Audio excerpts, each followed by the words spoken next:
حقيقة جهودكم مقدرة ومشكورة، وأمل بالفعل أن يكون هذا الصرح التربوي التعليمي له يعني قفزة تعليمية نؤملها كثيرا ونتوقعها بإذن الله تعالى مع وجود الكاذبين. نرحب بالزملاء من المدارس الأخرى الذين حضروا، ونعلم أيضا ما يبذلونه من جهود. حقيقة الثناءات التي تطلق لهذه الإدارة لا تطلق من عدم، وإنما بجهود الرجال الموجودين في الميدان وهم أنتم.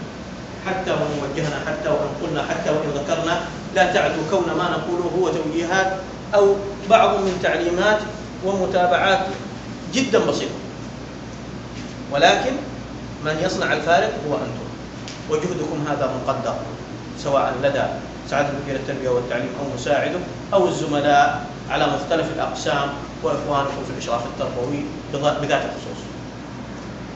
التعلم النشط لا يخفى عليكم أهميته في ظل المتغيرات الكثيرة. لا نستطيع أن نقارن بين الجيل الماضي والجيل الحالي بشكل مباشر، هناك كثير من المتغيرات والتي تتطلبها المرحلة، ويفترض أننا نتعايش مع هذه المتغيرات وأن نواكبها. وعلي كرم الله وجهه يقول: رب أبنائكم لزمان غير زمانكم. فمتوقع التغيرات هذه أن تحصل ويجب أن نواكبها. يفترض أن يكون هناك نوع من التعلم النشط داخل فصولنا الدراسية، ونؤكد على هذا الكلام أنه لازم يكون تعلم نشط في الفصل الدراسي. الجواذب الموجودة خارج بيئة التعلم الصفية كثيرة.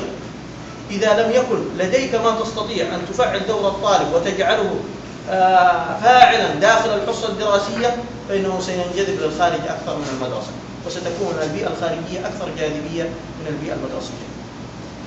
نعم، يجب أن نقرن نقطتين: الأسلوب الشيق لعرض المادة العلمية، والأساس هو تحقق الأهداف التي نريد أن تصل. ضع أهدافك على المحك. أريد الهدف الأول 1 2 3 4 أهداف، ثم استخدم الاستراتيجية التي أنت ترى أنها مناسبة. بعد هذا قيم في ضوء هذا ما تحقق من هذه الأهداف. إذا لم يتحقق ففي تصوري القاصر أنه يحتاج أن نغير الطريقة. فكما يقال أنه من الجنون أن نسلك نفس الطريق ونتوقع أن نصل إلى نتيجة مختلفة. إذن يجب أن نحن نستخدم، وهذه يسمونها طريقة إعادة التدريس. الزميل أنا أشكر وأقدم له جهوده رئيس قسم الصفوف الأستاذ محمد، حقيقة أتى من حائل مباشرة على البرنامج التدريبي، وطبعا ما تقابلنا للآن. كانت هناك أوراق عمل وقدمت من إدارة التربية والتعليم. الزملاء في الميدان مبدعون، والزملاء أيضا في الإشراف أيضا لهم يعني جوانب مضيئة. مشاركاتنا على مستوى 45 إدارة، وتطلع إدارة التربية والتعليم لتلقي ورقتي عمل أمام 45 إدارة، هذا يعد إنجاز. الآن في حائل، وقبلها في نجران، ويسبقها كان في صبية، ويسبقها هناك إنجازات. واعلموا يقينا أننا نبتغي بهذا بإذن الله تعالى، ونسأل الله يعني النية الصادقة، وجه الله سبحانه وتعالى بداية، ثم إرضاء المسؤولين وتحقيقا لرؤية قائد هذه المسيرة. مهما كان هناك من اكتمال للمواد والموارد المادية، إلا أن العنصر البشري هو الأهم فيها جميعا. لو توفرت لدينا مصادر التعلم بتقنية عالية جدا جدا، وكان العنصر البشري قاصر عن استخدام هذه الأدوات، فهي لن تعد كونها أجهزة مركونة زي ما يقولون على الرف. أعتذر حقيقة إن كان أطلت عليكم في الحديث، أو آذيت مسامعكم ببعض العبارات، أو قصرت في ثناء على من يستحق الثناء وأنتم أهله.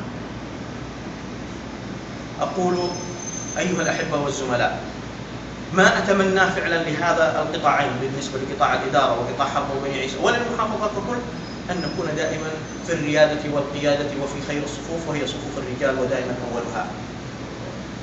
ابذلوا، دعواتنا دائما لكم أن يريكم ما تبذلونه من جهود صلاحا وفلاحا ونجاحا لأبنائكم، وبركة في أعماركم وأرزاقكم. استشعروا هذه المسؤولية العظيمة. والله أعلم يعني حجم المسؤولية التي ملقاة على عاتقكم، أعلم الهموم التي قد تواجهكم خارج المدرسة، وكيف تتواءمون مع هذه المتغيرات داخل المدرسة وتأتون بوجه صافي مبتسم، أريحية، بعطاء متميز، مع ما يشوب من بعض أوقات من كدر الحياة بصفة عامة. ولكن متى ما رسمت في ذهنك أن ما تبذله من جهود وما سيقدم لابنك عند معلم آخر أو في مرحلة أخرى، متى ما كان جهدك سيكون مضاعفا وستستشعر المسؤولية بدرجة أعلى. شاكرا لكم حسن استماعكم، مكررا اعتذاري إن كان هناك ما أساء لكم. أوجه شكري لأخي وزميلي الأستاذ محمد البحماني رئيس قسم الصفوف الأولية على ما يبذله من جهد، وللزملاء الآخرين في مدرسة الفتح أيضا هناك برنامج، وللزملاء الآخرين في المراحل المتوسطة والثانوية وهم يؤدون اختبارات أبنائنا الطلاب في المرحلتين.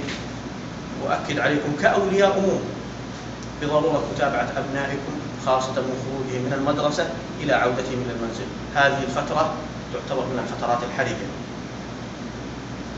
ويفترض أن نكون